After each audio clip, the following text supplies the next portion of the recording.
Good morning students. आज का हमारा टॉपिक है अपयुग्मन एपोगेमी। हमारे पिछले वीडियोज़ में हमने टेरिडोफाइट्स का जीवन चक्र तथा टेरिडोफाइट्स में पाए जाने वाले अपबीजाणुता एपोस्पोरी का अध्ययन किया था। टेरिडोफाइट्स के जीवन चक्र में हमने देखा था कि टेरिडोफाइट्स में जो युग्मकोद्भिद पादप होता है वो अगुणित होता है। इस युग्मकोद्भिद पादप पर नर जननांग पुंधानी तथा मादा जननांग स्त्रीधानी का निर्माण होता है। पुंधानी के अंदर नर युग्मक पुंमणु और स्त्रीधानी के अंदर मादा युग्मक अंड का निर्माण होता है। नर तथा मादा युग्मकों में निषेचन के परिणाम स्वरूप युग्मनज का निर्माण होता है। यह युग्मनज द्विगुणित होता है और यह युग्मनज टेरिडोफाइट्स की दूसरी पीढ़ी बीजाणुद्भिद पीढ़ी की मातृकोशिकाओं के रूप में कार्य करता है। इस युग्मनज में बारंबार समसूत्र विभाजन होते हैं, जिसके परिणाम स्वरूप भ्रूण बनता है और भ्रूण आगे विभाजन की क्रिया के द्वारा बीजाणुद्भिद पादप का निर्माण करता है। तो ये टेरिडोफाइट्स के जीवन चक्र में चलने वाली एक साधारण प्रक्रिया है, लेकिन कई बार इनके जीवन चक्र में कुछ विचलन पाए जाते हैं, जैसे अपयुग्मन एपोस्पोरी। सर्वप्रथम फोरलो ने टेरिस क्रिटिका नामक फर्न में एपोगेमी की खोज की थी। अब अपन देखेंगे एपोगेमी क्या होता है। तो देखिए, एपोगेमी वह प्रक्रिया है जिसमें युग्मकोद्भिद पादप से बिना लैंगिक जननांगों, युग्मकों अथवा निषेचन के सीधे ही बीजाणुद्भिद पादप का विकास होता है। यहाँ देखिए, जीवन चक्र में मैंने आपको बता दिया कि युग्मकोद्भिद पादप पर जननांग बनते हैं, उनमें युग्मक बनते हैं, उन युग्मकों में निषेचन होता है, जिसके परिणाम स्वरूप युग्मनज बनता है और युग्मनज से बीजाणुद्भिद पादप का निर्माण होता है। लेकिन एपोगेमी में क्या होता है, युग्मकोद्भिद पादप पर न तो लैंगिक जननांग बनते हैं, न ही उनमें युग्मकों का निर्माण तथा निषेचन की क्रिया होती है। युग्मकोद्भिद पादप से सीधे ही बीजाणुद्भिद पादप का विकास होता है। यह प्रक्रिया एपोगेमी कहलाती है। क्योंकि यहाँ पे बिना लैंगिक जननांगों, युग्मकों, निषेचन के ही युग्मकोद्भिद पादप से बीजाणुद्भिद पादप बनता है। तो जैसे युग्मकोद्भिद पादप अगुणित होता है, इसे विकसित होने वाला बीजाणुद्भिद पादप भी अगुणित ही होता है। तो देखिए, इस प्रकार विकसित बीजाणुद्भिद पादप में गुणसूत्रों की संख्या युग्मकोद्भिद पादप के समान अर्थात अगुणित होती है। एपोगेमी अनेक फर्न्स में प्राकृतिक रूप से पाया जाता है तथा इसे कृत्रिम रूप से भी प्रेरित किया जा सकता है। टेरिडोफाइट्स के 20 वंशों की 50 से अधिक जातियों में प्राकृतिक अपयुग्मन देखा गया है, जिसमें से प्रमुख वंश निम्नलिखित है। ड्रायोप्टेरिस, टेरिस, एडिएंटम, ओसमुंडा, टोडिया, काइलियंथस और एस्पिलिनियम आदि वंश है जिनमें अपयुग्मन या एपोस्पोरी देखा गया है। अपयुग्मन या एपोस्पोरी में बीजाणुद्भिद का विकास युग्मकोद्भिद की किसी भी कायिक कोशिका से हो सकता है। अब देखिए, अपन देखेंगे इस एपोगेमी के क्या कारण है। तो एपोगेमी अलग अलग जातियों में विभिन्न कारणों से हो सकती है, जिनमें से कई कारण हो।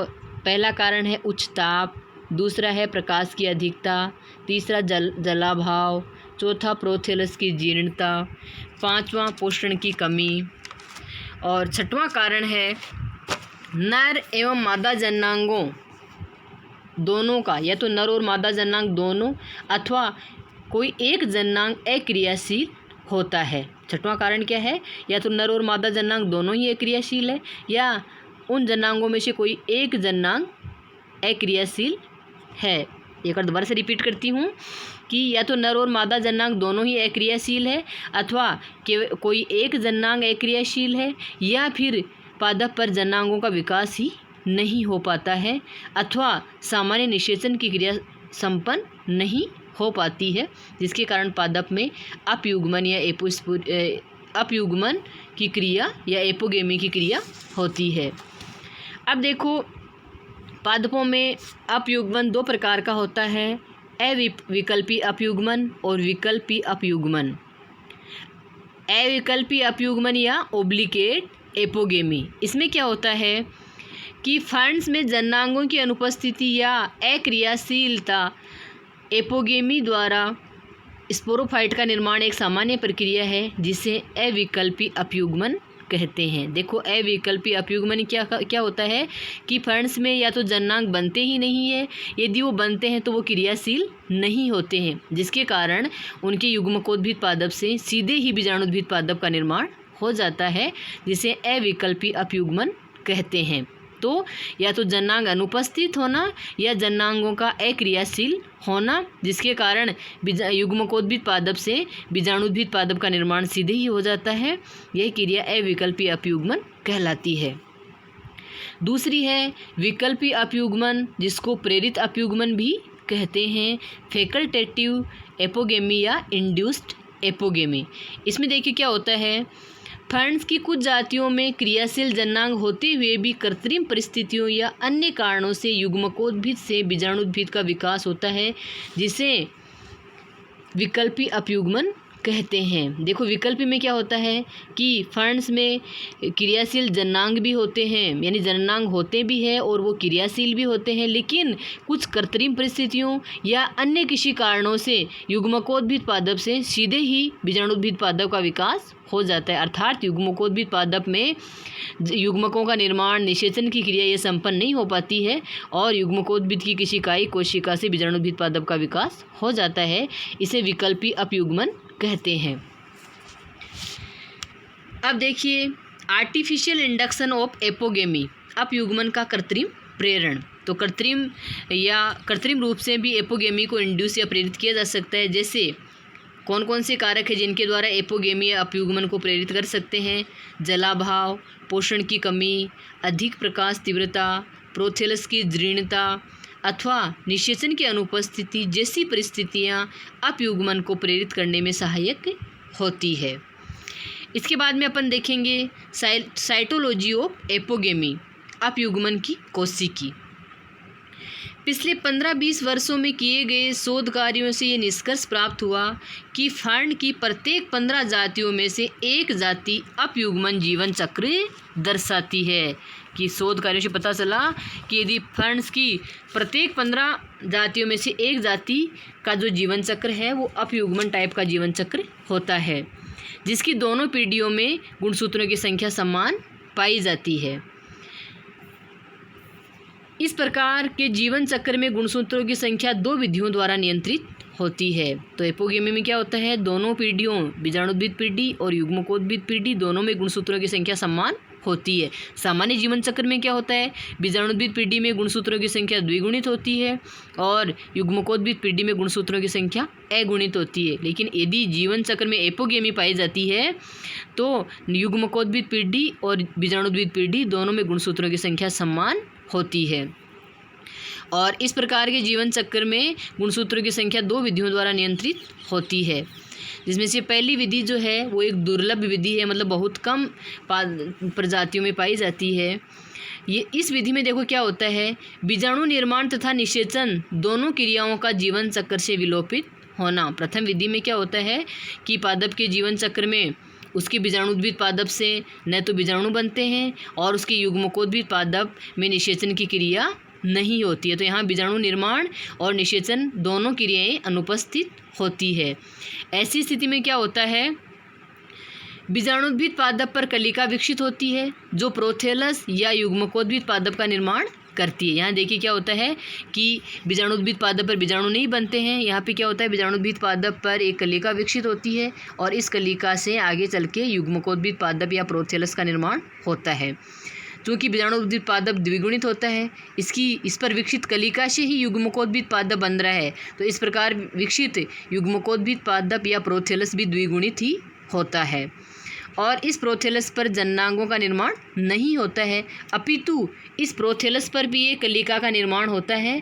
यह कलिका द्विगुणित होती है और इस कलिका से फिर द्विगुणित बीजाणुद्भिद का निर्माण होता है। तो देखिए यहाँ पे क्या होता है कि न तो इस प्रक्रिया में बीजाणु बनते हैं, न ही इस प्रक्रिया में निषेचन की क्रिया होती है। यहाँ पे क्या होता है, द्विगुणित बीजाणुद्भिद पादप होता है।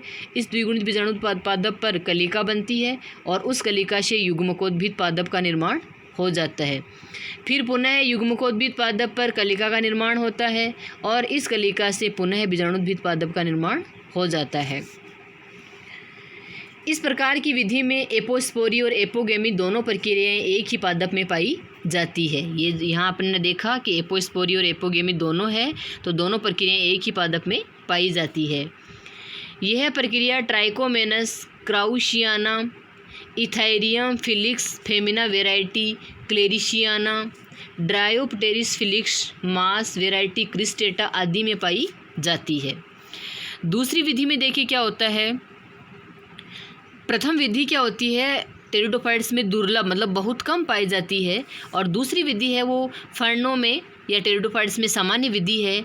इसमें बीजाणु मातृ कोशिकाओं के विभेदन के समय इनमें गुणसूत्र संख्या का द्विगुणित हो जाता है। साधारण जीवन चक्र में क्या होता है कि बीजाणु मातृ कोशिकाओं में अर्धसूत्री विभाजन होता है, जिसके परिणाम स्वरूप बीजाणु बनते हैं। लेकिन यहाँ पे अपयुग्मन के दौरान क्या हो जाता है, बीजाणु मातृ कोशिकाओं में विभेदन के समय गुणसूत्रों की संख्या का द्विगुणित हो जाता है।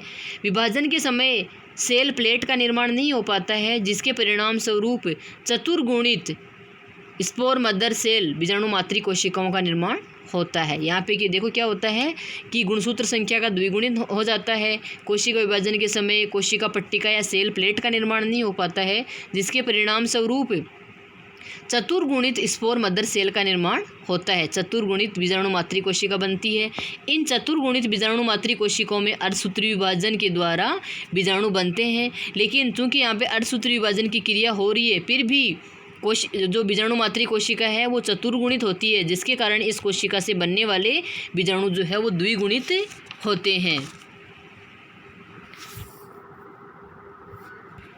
और ये द्विगुणित बीजाणु अंकुरण के द्वारा द्विगुणित युग्मकोद्भिद पादप का निर्माण करते हैं, और इन युग्मकोद्भिद में लैंगिक जनन का पूर्णतः अभाव होता है तथा ये सीधे ही द्विगुणित बीजाणुद्भिद पादप का निर्माण कर देते हैं। तो एक बार दूसरी विधि का अपन पुनः रिपीट कर लेते हैं। इसमें देखिए क्या होता है कि बीजाणु मातृ कोशिकाओं के विभेदन के समय क्या होता है, गुणसूत्रों की संख्या का द्विगुणन हो जाता है।